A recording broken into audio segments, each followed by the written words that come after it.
Episode number 425. GoFundMe model, that's the consumer model. But where Right. we see the bigger opportunity is in this all the money pouring into these charities, and then we can actually get insights into what's happening with the cash, and we can actually give them a certificate of transparency. Welcome to the Be Real Show with Travis Too Tall and Huff, where we talk about life, dreams, social media, and business.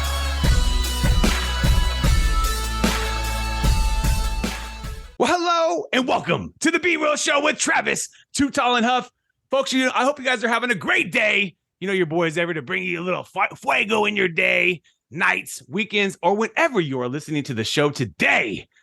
But I think after this show, you're going to think about wishes. I mean, let's just be real. That's something, the gift of giving back is one of the most precious gifts in this life. I love being able to do it in my trading card business, giving someone a free card of their favorite person or something that they're just going to hold on to and cherish for maybe the rest of their life.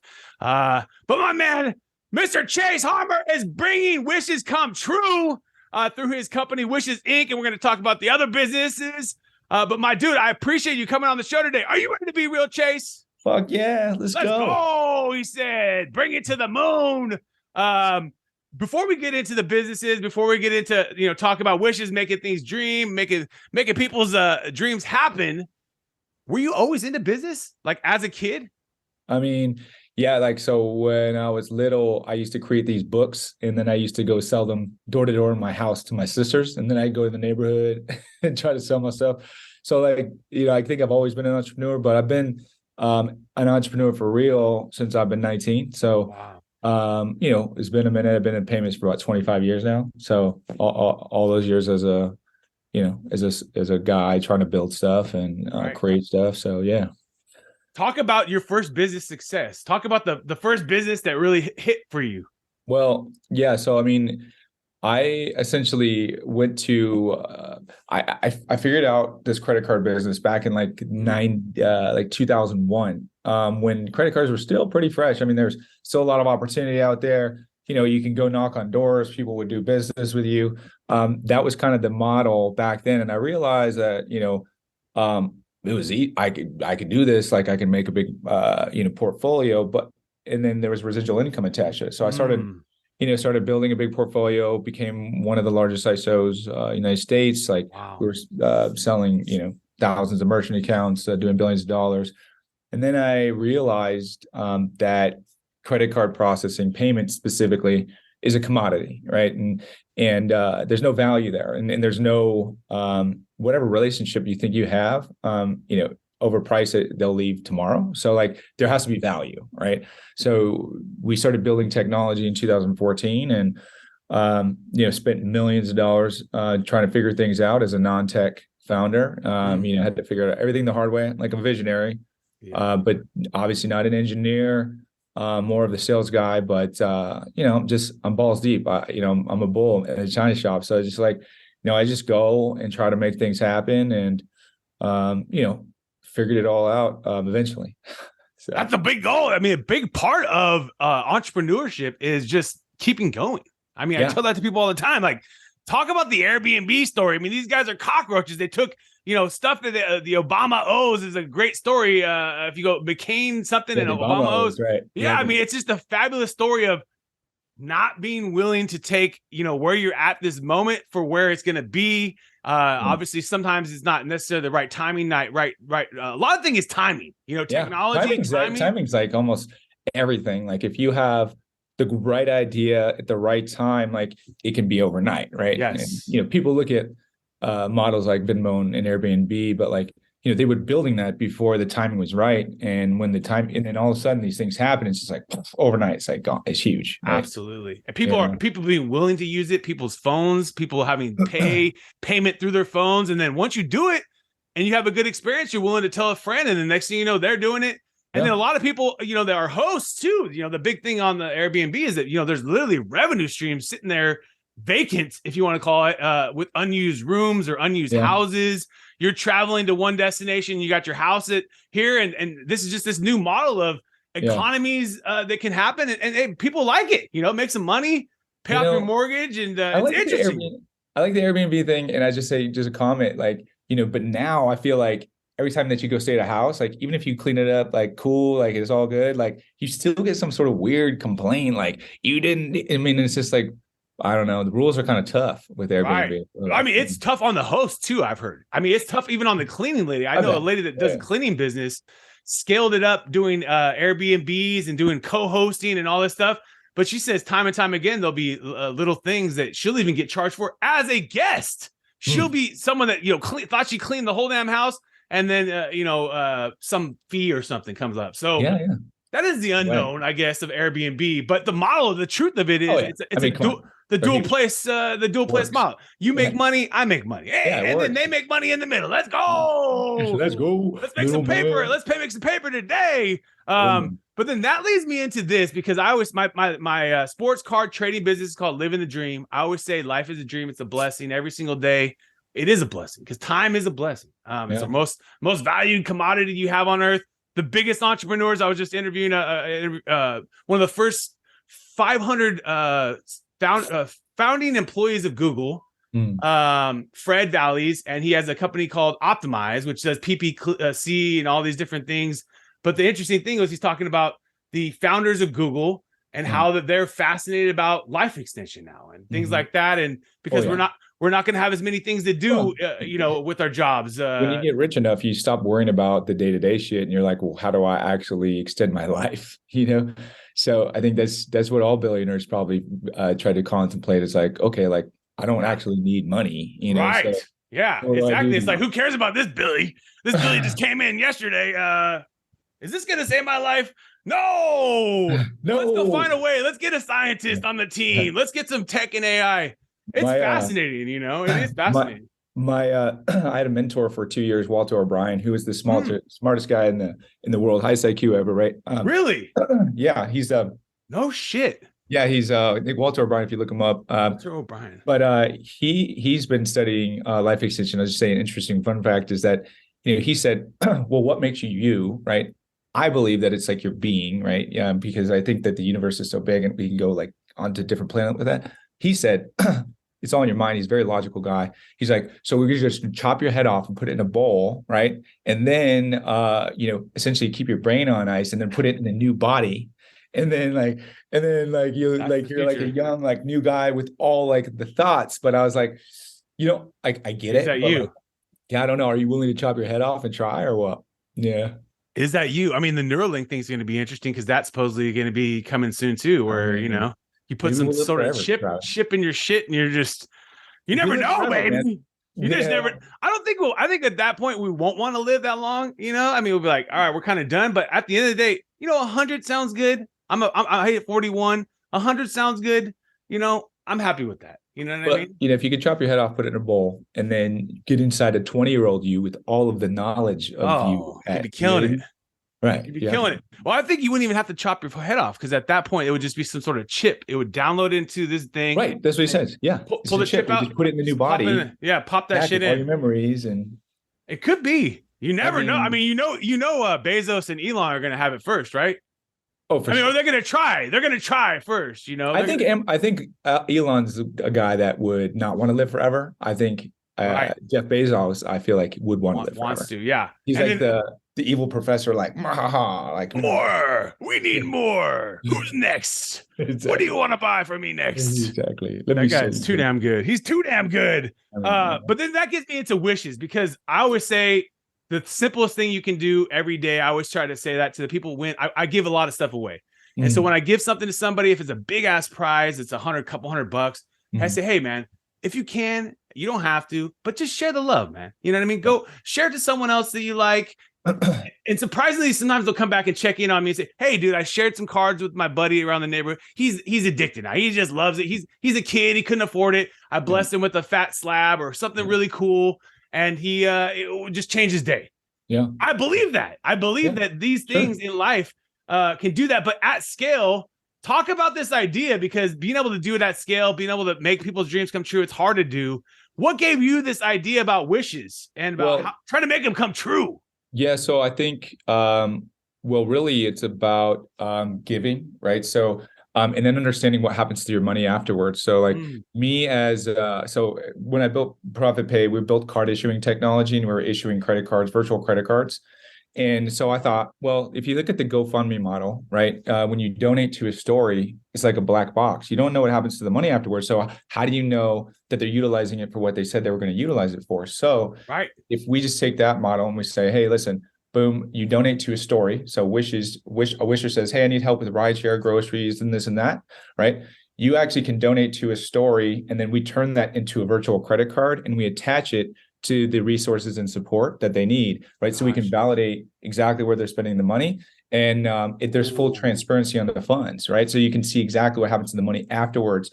And we have like a closed loop shopping network of about 7,000 brand name retailers, and so our model is pretty attractive, but it also works for we can actually see insights into charity spend too. So if there's a fundraiser online, or Travis is like, hey, listen, there's a crisis.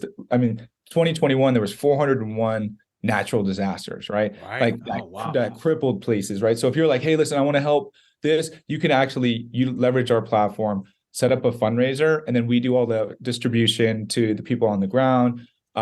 You can actually give reporting back to say, hey, listen, I'm not just spending this because I want to collect some cash, because and ultimately that's what happens, right? There's charities out there like Susan B. Komen that like 90% of the cash was going to their pockets. Then you have there's scams on GoFundMe too, where people are getting together. There's like, you saw the one on Hulu, I've seen some recent ones too. It's like really crazy, man. Well, they can't control it because how can you possibly vet every single person out there? But if you actually can control, you can see exactly what they're spending.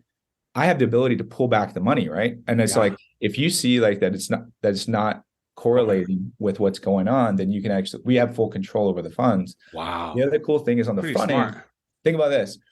So on your credit card, like an American Express, Visa, whatever you have in your pocket, there's certain categories that you bonus for, right? Restaurant, hotel, airfare. So our nonprofit, first of all, you get the tax deductibility, which you don't get on GoFundMe. So you get so you donate to the nonprofit, but that nonprofit owns 11 companies. Each one is specifically categorized for hotel, restaurant, blah, blah, blah. So when you give someone a roof for the night, right, or you help someone with a meal, or you get them groceries, you actually hit those bonuses on your own credit card when you donate, right? Wow. Yeah. That's cool. It's fucking cool, right? That is very cool. I mean, what made you think about that though? Because I mean, I think it's fascinating. It's not been done, right? That's part of it. No. This is going to change the game. It's going to change the game. Like for crowdfunding, because I think that's the biggest issue in giving to charities. Exactly. Like it's think about this. Like this is a good analogy. You see a homeless guy on the side of the road, and you're like, I don't know, want to help him, but it's like, but if you knew 100% that he was going to get it for a hamburger, go to a Subway with it or something. You might not donate, but you're definitely more likely to do it. Right. Totally. This is basically for scale. Because that's always the biggest problem is where does it go? Obviously on like you talked about, the organizations still have to operate. They still need to run, but don't be taking all the damn money and putting it in your pocket. Here's the other, because all of the money 97% of the funds go to their intended purpose, right? Because we make all of our money on the back end. So 97% of all the funds go directly to who you want to support. Wow. And you can do people to people funding and get tax write-off through our platform, which you can't do on GoFundMe. Interesting. What so when you say people to people, what does that mean exactly? Just so let's say that I want to help Travis Huff, like because he posts a story, right? He posts a story, and you're an individual, you're not a cause or a charity. Like if you donate to a cause or a charity through our platform, you can get that. But if I want to help Travis Huff out because he's homeless now, something going on, exactly. Like I can actually directly help you because the nonprofit is the one that's dispersing the funds. Got you. You guys are controlling it. You guys are controlling the funds. That's been the biggest thing is transparency of where this money's going. 100%, dude. And next is that there's just not a lot of waste. You know what I mean? You give $100 million or you give a lot of money to something, you don't want to see him just all of a sudden driving Ferraris. Oh, goddamn, this guy's all of a sudden driving. He was driving a Kia last week. Well, what happened there? Oh, he got a lot of money. Yeah. No, part of that is going to be doing like badges for participating charities. Like we might not expose like where all the money's going, but we'll work with the charity, give them we'll do a return on impact. So basically analysis to show. I was about to say maybe you can help. A bigger play too would be beyond just yours is like, how could you empower their charity? No, exactly. That's the model. Yeah. So like, how could you take their shit and make it way more transparent on Make-A-Wish or the biggest what we're doing. fucking That's charity the in the model, world? right? Yeah. So like the GoFundMe model, that's the consumer model. But where we see the bigger opportunity is in all the money pouring into these charities, and then we can actually get insights into what's happening with the cash, and we can actually give them a certificate of transparency. You know what I mean? Or a badge of like, Yeah, whatever. Hell yeah. I mean, I think that's like, it's like we were just talking about with the optimizer for pay-per-click. If you're an agency and you're not literally every week or every year or every quarter checking in with your customer and telling them, hey, this is what I'm doing to get you more clicks, and I'm getting you more budget spend, and I eliminated this ad spend because it wasn't working, and I put it on this, the competitor is going to come in and try to talk that business right away from this customer. And in this, it honestly, I think more people would give. That's what I'm saying. That's what I did. I knew that there was more transparency. Exactly. Why do I not even go to Safeway or grocery store and they're collecting that $1? Right. Where the fuck does that go? Where does that go? Does that go into the CEO's pension fund? Yeah. That's the thing, bro. Right? At least if there's like no benefit. Safeway gets all the fucking credit. At the end of the day, they're like, we donated. They didn't fucking donate. They collected all that cash from people. Or Talkable or any of these places. Shit. Yeah, they all ask for some of them more and more will ask for a local donation. You're right. Oh, it's on every checkout now. Yeah. Right. And then I wonder about that. You're right. I never give because I'm like, dude, what percentage is going to this? Yeah, what There's percentage? no fucking accountability. It's like, going to CVS, and then I can put that on my eBay, like donate $5 and it's going to go to wherever. But it's like literally where. How do you know? Yeah. How do you know? That's fascinating, dude. That is freaking. And eBay does that too. You could take a percentage of your eBay sales. How do you know? How do you know that eBay is not taking a 99.8% of that and just give? I mean, even if it's a small percentage, you're just curious to, is this whole freaking dollar going to the cause that I wanted it to go to? No idea. Whatever that is, and not that there's and maybe they are 41% going to them, and yeah, right, it's right. possible, but like, how do you don't know? Like, yeah, I think most of us are willing to validation. We're willing to accept that there's some management, and there's some costs to their nonprofit and business, but not that it's 12% going to the cause. And when do they donate it? Like daily, monthly? Like, do they hold on to that? Like, how does that even work? Right. So like, you got to ask yourself those questions, because those are the questions nobody's asking. Yeah. And that a lot of probably small people that don't have a lot of money, they don't even donate, unfortunately, because their situation. But I feel like even if it was easier and there was more transparency, it would just create more giving across 100%. The board. That people 100%. Would just feel good about it. Like, okay, cool. I know that CVS is taking 3% of this, and that 97% is going here. Understand the connection, right? Because there's no connection. When I put it into a black box, like, I don't know how I help that person. But if I knew that my dollars went to help them do this, like, there's that connection. There's that human connection. Like you lose all that with charity. Like, you go give to the Red Cross, you know what the fuck happens? Like, what I mean? Like, not to say that they're a bad organization, but yeah, literally they give plastic Ziploc bags out at crisis centers, but they're doing like billions of dollars in revenue. Like, where does the fucking money go? Like, so what are they spending it on? Who fucking knows? I mean, it has to be a lot profit in there. A nonprofit. I mean, like those types of organizations have CEOs that are making crazy amounts of money, so when you're paying CEOs millions of dollars, that's the thing. So I think if you can solve this, bro, this is a big freaking challenge, bro. I mean, this is a life-changing challenge for the transparency of giving. Yeah. The transparency of giving my dollar, whether that's a single person, an organization, maybe it's a kids, group that's donating for the baseball team. Whatever that is, being able to do it at scale, be able to put it out there on your social, and then also obviously on the back end, be able to know where the control of it all is. Dude, this is driver's seat shit, bro. Yeah, that's what I'm saying. This is the new shit, bro. We're on the cutting edge here. Wow. Yeah, so it's a matter of just pushing. What's the next step for you then? What do you have to do every day?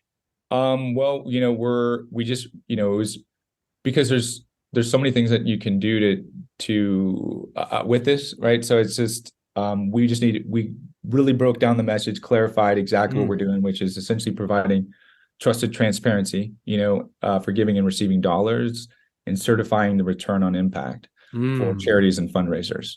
So like if you're like Travis Huff, if you wanted to set up a fundraiser there's a lot of limitations that you have because first of all, like you can't just collect funds like that, like from other people and not like let them know what's happening to the cash. Like you could get in trouble, right? So Right. leveraging, and you can't give your people any tax deductibility. So for our platform, you can just leverage our platform and give the taxability and the rewards to your clients, to the people donating, right? So they'll get the built-in rewards. They'll leverage the 501c. You can see full transparency on the cash, all that stuff. So, dude, that's fucking huge, bro. yeah. This is gonna change some shit in giving. I really do feel that because I was even talking about that a few months ago about just like how big of an issue that is that no one knows what the hell. Like you said, you give to any organization that it just goes into a black hole. Well, people are starting to wonder. I think transparency is the next step in this evolution, of where we're living. Like Right. people want to know what happens to the money. Oh, absolutely, on all levels. Yeah. I think the government needs to put a certification on where the hell where's this money going to, baby? It's going to Congress. Yeah. We know where it's going. Pat in somebody's pockets, baby. But now let me get into my dude with our top 10. Are you ready, Mr. Chase? Let's go. Let's go, he says. Apple or Android? Apple. Netflix or YouTube? Netflix. Instagram or Facebook? Facebook. Chicken or steak? Steak. You have a favorite cut of steak? T-bone, like yeah. T-bone, baby. Give me some flavor. Give me some flavor. They got the new tomahawk steaks. That's the new. Oh yeah, dude, I've done those. Like but sometimes they come out super fatty. I was about to say some of them, like they look like they have a lot of fat stuff on them. And it costs like $500, $100 for an arm and a leg. We're ready for that, baby. Yeah. Laptop or smartphone? Laptops. Spotify or Pandora? Spotify. Movies or video games? Movies. Reading books or listening to books? Listening to books. Get efficient, baby. Stocks or real estate? Stocks. And oceans or lakes? If you're going to take a vacation today, where are you out to? Where are you going? Oceans. What ocean are you going to go to? Well, I mean, coming from California, I obviously Santa Cruz, that type of stuff, but probably Mexico. There you go. Cabo. Hell yeah. We're going to Cabo, baby. Cabo's my spot. Yeah, Cabo's legit, man. Cabo is such a legit spot. Fast flight, good vibe. People do crazy. It's a good, like, if you're like 35, like 30 to 45. Right. Like, it's right. Good, like, yeah, it's a good. It's like the new Vegas over there, kind of in a way. Pretty much. I mean, not Cancun. Like, I'm not 18. Like, so. Yeah. Cancun's a little crazy. And then Tijuana is like, goddamn. Tijuana, you might get stabbed. You know what the hell's going to go on there, boys? Let's go. Let's go. But it's still fun. It's a vibe. Do you have a favorite sports team, man? I see you got sports there. Niners, in the back. Bro. Niners all day, man. You guys beat our freaking Cowboys. Yeah. I told everyone too. No one believed me. I was like, y'all going down. Purdy's good, dude. He's good. Dude. I'll tell you what. Dude. What changed that game? George Kittle. George Kittle's a man. George Kittle and that catch that he made down the field. I mean, besides the interceptions by Dak, and I could be mad at my Cowboys, but that was the play that I said, hey, these guys deserve to go forward. These are the boys. I'll root for them. I think I'd like to see you guys in the Bengals. That'd be a good How about that QB, man, we got? Dude, like I said, dude, I've been impressed with that kid, man. Think about, he would have never even gotten the field if Joe never got hurt. But you think about Tom Brady, right? And I'm not making a comparison, but Tom Brady would have never gotten the field if Bledsoe didn't get hurt. It's opportunity, it's the timing, and also he's just been second string his whole life, bro. If you guys didn't get Christian McCaffrey and you guys didn't get that extra dynamic, player, that was the perfect timing that made it all click, bro. It was the perfect click. You and the Bengals, baby. Let's see who's gonna win. I hope. Let's take it back to the West Coast. So when you're waking up in your morning, you're pumped, energized for the day. Why do you love being you, Chase? Well, some days I don't love being me, but I think every day's different, right? That's right. I think it's just the challenge of just doing what I'm doing and trying to build something that hasn't been done. It's that's what kind of gets me going and keeps me alive. Like, I don't know what I would do without all the stress. Like, I just kind of need that in my life, honestly. But yeah, it's just being able to tackle these objectives and set a new path forward that is going to change things. That's I give you a lot of credit too for this vision, bro, because this is really, really important. And I think it will even bring more giving that's than we have today, even more, even if it's just 5-10% more, it's a lot more. Yeah. Because people will just feel, that like this is like not only cool, but it's also we know the end result. Like you said, it's kind of a monitored end result, which everybody at the end of the day, I think would give a little more if they knew that. Yeah, I really do. Like what happened in cash? I think instead of giving $10, you might give 20. Exactly, bro. Exactly. Or even $1. You know what I mean? From 0 to 1. From zero, everyone giving an extra $1. Hey, that's a lot of damn money. A lot of money, and 200 million people, per day or year or week could be a lot. Yes. So do you think you'll ever retire from entrepreneurship? Do you think you'll ever give up the drive and just play golf and hit the Cabo clubs? No, hit the Cabo golf course. At some point, I want to slow down, but I don't think I'll ever stop. I think I'll be an entrepreneur. It's just like, it's kind of who I am. It's like, I need to do things, but there will be a day where I'm like not moving so quick and just trying to enjoy time. And that's when you just have to figure out how to get the best people involved in your team. And I always find that is also something I've learned on the show, a real big skill, outside of having the great big idea. It's getting these right mother effers in the right place. And then all of a sudden if you don't have people in the right places, or you have B players where you're supposed to have A, B players are hard to get rid of. Well, first of all, because they'll never step up to be the person you need them to. And it's almost impossible to they could fuck up a whole organization, right? Oh, absolutely. You know what I mean? Because you have a bunch of people that were good, but they weren't good enough, but you're like, fuck it, like get in here. We just need bodies, you can't make them into something else. And I've run into the challenges in my past company. It's like, and it's tough when you have a lot of those people and they're like in there like cockroaches. You can't get them out. It's like it changes the whole vibe of the place. Dude, totally. I mean, and one person could be a cancer to your organization. Oh yeah. You hear that time and time again too, but it's hard, like you said, to let these people go too. You don't even know sometimes. Sometimes they're just in the shadows, and then there's like, and then they go back in the shadows, Right. And so like you don't even know they exist. And then one day, like months later, you're like, oh, like you find out what's going on. But by that time they polluted. It's already got screwed up the whole vibe. I mean? Yeah. You're right, dude. I mean, and then right now, that's one of the biggest challenges for businesses is trying to get people to work. Just to be transparent with you, I work with a lot of businesses and a lot of different types of jobs, but like a restaurant franchise, you can only build so many franchises if you don't have cooks and hostesses and people that are willing to show up to the job. Right. Otherwise, you're waiting 2 hours for a breakfast and you're like, why the hell am I here? Right. So that's the big problem that we're going to start to see now. They're trying to figure it out, but it's interesting. It's like how you only can do so much technology in some of those companies. Right. You still need a line cook and a dishwasher. And even if you're a very successful restaurant, no matter what size, if you don't have those pieces, you're screwed. I mean, you're going to be. So it's very interesting how to motivate these people. They're talking about new compensation models. Interesting one that recently came up was making a percentage for everybody in the whole building gets a cut of the sales that day. Interesting way of motivating. Hey, if you're a cook if you're a cook, like we don't ever get none of that. You get none of that. Yeah. Right. So the servers always show up. Yeah, the servers always show up because they're the ones getting all the money. Right. All the other roles of support. Then what happens if the hostess doesn't show up? Now the server's got to go up there. Now she's pissed. I don't want to be stupid. I can make way more money doing this. And so you have this disgruntled thing. That actually makes sense. Yeah. Because everyone's on the same team. It's like, hey, totally. Go get that tip.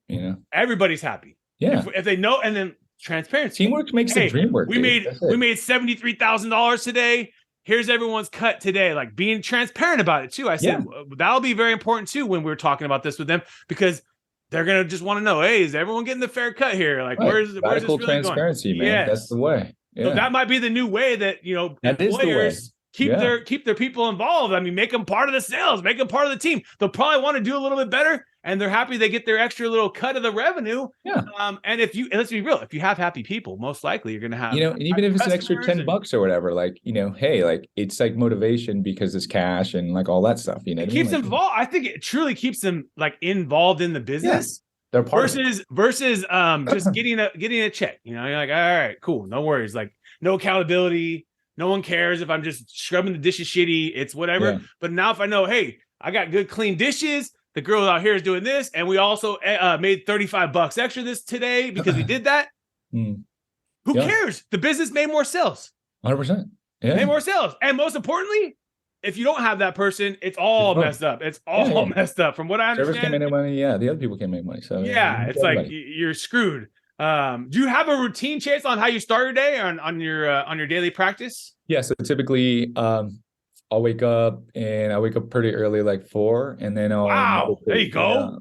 I'll meditate first before I even I'll try not to look at my phone. Well, at 4 o'clock, typically it's fine, right? So I just turn it over and we get started. Right. And then I give myself that time to, get right. And then typically go work out and then start my day after that. Nice. So early rising. Do you go to bed early or you just require less sleep? Sometimes I require less sleep. Most of the time I go to bed like an old man, like probably like 10. Well, that's good, dude. I mean, that's really good. Like they say, that's the most important thing is you're finding a way to get to sleep. Yeah. You're not depriving yourself. You're finding that time. And early rising, I think, always wins. They say the early bird gets the worm, boys. Let's go. Get the worms. It gets that worm, boys. Do you have a favorite app or tool that helps you run your businesses? I mean, I use Google, like calendar and all that stuff. So I typically everything's connected to Google in our business. So yeah, Google to the moon, baby. Google, yeah. You know what? The biggest thing. ChatGPT, yeah. Like, oh my god, dude. We were just talking about that. ChatGPT is interesting, dude. ChatGPT is an interesting tool to play with.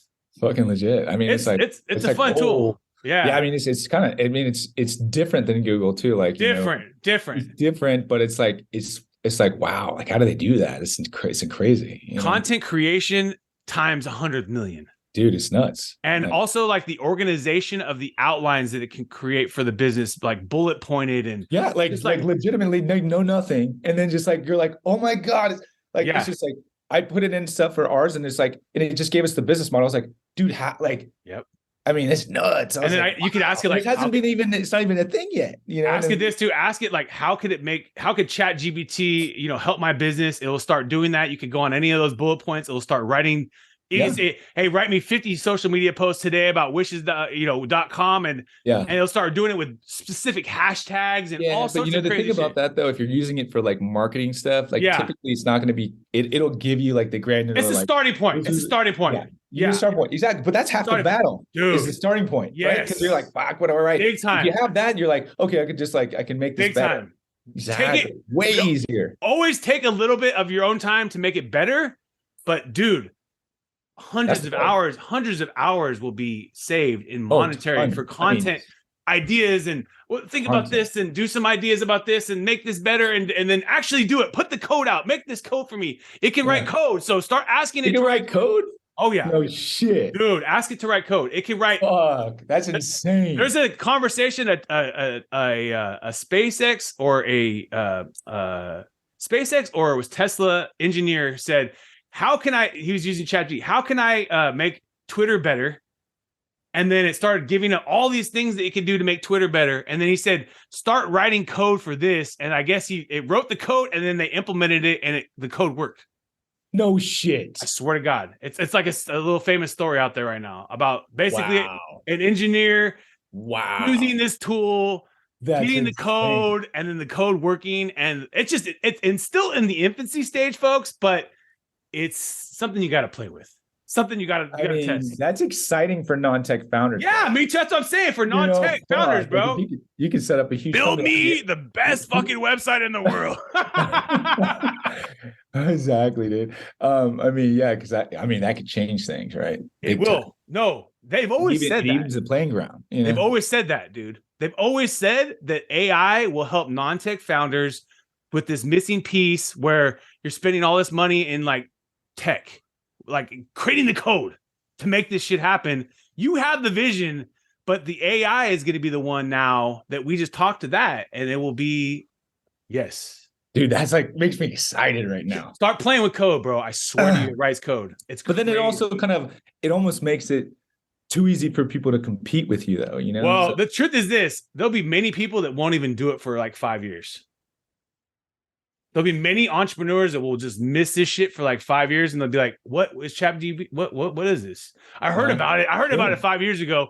It's going to be those that play with it now, that learn about it, learn how to use it, learn how to talk to it, learn how to just manipulate the things, the input to it, that win big.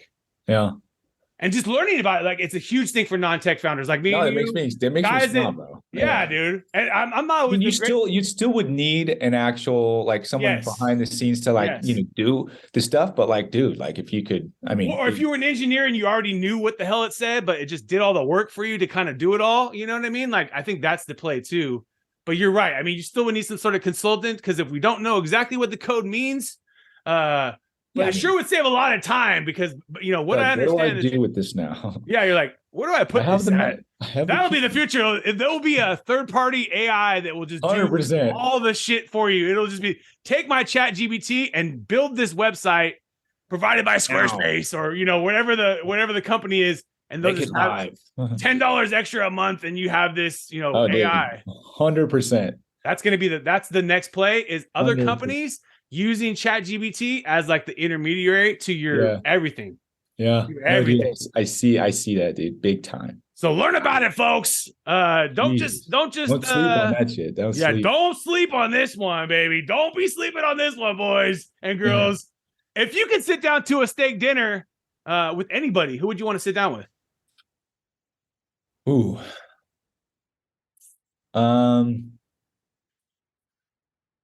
Like, do they have to be alive? They don't have to be alive. They don't. We've had every guest, from Jesus to grandfathers to Abraham Lincoln. You know, like, George Washington was a badass, dude. Badass. Like, dude, he was like, I watched this documentary on him like the other day, and I was just like, wow, like, I knew he was the first president, but I didn't know anything about him. Right. But, like, that guy's story is like pretty incredible. That would be dope to, like, meet with George Washington. Dude, founding a country, like founding. And he didn't want to be that guy. Right. Like, you know, and he became like this brilliant leader, like, and everyone's like, oh, George, and he's like, he was the man, dude. Like, and he just figured everything out, like everything, you know? He had something. Maybe he had that chip, that Elon Musk chip he's got. Maybe he was Elon Musk. He had the chip. The Matrix. Maybe he was George Washington. It was Elon the whole time, goddamn. It was. He was wearing a mask with a wig. It was Elon the whole damn time. My guy. Couple last questions for you, my brother, before we roll. Has there been a book that has changed your life, or something you either reread or just sticks to your soul? I mean, a good one that was just a good company book was and made a lot of sense, was Built to Last by Jim Collins. The Jim Collins books are great. For anyone that's building technology or building something, like, those are just amazing principles if you can apply them in your business. Super, super good. Yeah. Those books. And then also I lost the train of thought, but it was there's a lot of things that we get distracted with. And I forget what the name of the book is. It's the one about eliminating notifications. Indistractable, not indistractable. No, it's it'll come to us. Yeah. I'll text you. I'll email if I can't figure it out. Where's your favorite place to hang out online? Where's your favorite place to communicate and talk to, or at least talk about the business? Where's the favorite place for the business to hang out online? Oh, well, I mean, I'm on LinkedIn mainly. LinkedIn. You know, but I think that's not where we're going to be promoting this. Once we go live, which we're going to be doing in May. Oh, nice. Yeah, we're going to be, you know, all over social and where people are actually giving, because, like, almost 90% of all the giving is done individually. Like, last year there was almost 367 billion was done by individuals. Wow. Just giving to each other. Yeah. And then there was only 444 billion total. So, like, it was like 67%, 70% of all of the donations were done by people. And that's all done. Most of it's done through Facebook campaigns, stuff like that. So people are like seeing a campaign and go, oh, okay. Like, Facebook, Reddit, Twitter control a lot of it. Wow. That's where people start campaigns, right? So advertising on there too, baby. Think about, like, what people just want the recognition. I'm donating to blah blah. So, yeah. You know, it's like they just say that to say, like, look at me. I mean, you know, it's a good thing, but, like, Why do you have to say it? Why do you have to put it out there in the status in a way? I'm fucking good. I have a 12-inch dong. Let's go. Exactly. Mine's 19. Goddamn, let's go. Yeah, I use it as a rodeo. No, I mean, I think it's very true. But the biggest thing what you're going to be able to do is also help these people understand better how this is, getting to the final goal, and also make it maybe easier for them. Well, part of the strategy is actually just going into those chats and say, "Oh, donate here." You can see where the money goes, right? Right. Like, you're just putting the links into the chat where anyone does all those social posts. Look at me, blah. Yeah. Then I just throw that inside the chat. That's when you got the wishes chat GBT. He's out there going to be hitting all the Facebook forums. Goes like, hey, chat GBT, go to every Facebook forum and put this input into. Exactly. That'll be the future. You don't just do like 100,000 messages. Go now. One of the cool things is people can send prayers to people. So you don't want to send, even if you can't contribute to a campaign, you can actually send a positive message to somebody. Oh, wow. Which you can't do through those other campaigns. But I think that actually will get people involved. Right. Like the starting ground. Yeah. Dude, I think there's many layers to the success of this business. The front end, but I think even the bigger is the transparency to the nonprofit. 100%. That's the bigger business. That is big business, and also bigger money can come into them, and they would see a lot of value. I think from that is that you could raise their donations by offering transparency. Yeah, and I give them a return on impact score. Return on that impact, baby. Let's go. Dude, I appreciate your time today, bro. I love your energy. I hope your Niners go and take that championship, baby. There's no way they don't. Take it from Joey B or take it from Mahomes. Mahomes. I'd like to personally. That would be fun. That would be fun. It'd be a good rematch, yeah. That would be a good rematch. With the younger quarterback, too, that would make that guy like literally a legend. He would be a legend immediately if he won. He would be a legend immediately, bro. But that's what Tom Brady did. First, he came off the bench, and then won the whole fucking thing. I know. And that's part of the reason why I love that guy. 14-1 odds. I took Tom Brady. And Well, folks, you've been hanging out with my man Chase Hammer and Travis Too Tall and Huff. We want to thank you again so much for your time today, and let's keep being real. What another epic episode. And if you enjoyed the episode today, can you please do me a favor and subscribe to our podcast, The Be Real Show, on iTunes or your favorite podcast platform. And also take a little time today, if you don't mind, and give your boy T Huff a review. I would really super appreciate it. And thank you so much for listening today. Do you want to get featured on podcasts, guys? You can be a guest. And that's right. You have a story, and the people, the good folks at I Love Podcasts. That's ILUV podcasts.com. Do that every single day. This is a new company, guys, in the space of podcast agency. And they realize a lot of the people in the space it's just a commodity, and they don't care. And these folks care. And I literally love Kenny and the team at I Love Podcasts, and they are doing it right for their customers. So you guys can be a guest on a show. ilovepodcast.com. That's ILUV podcasts.com. Let's go.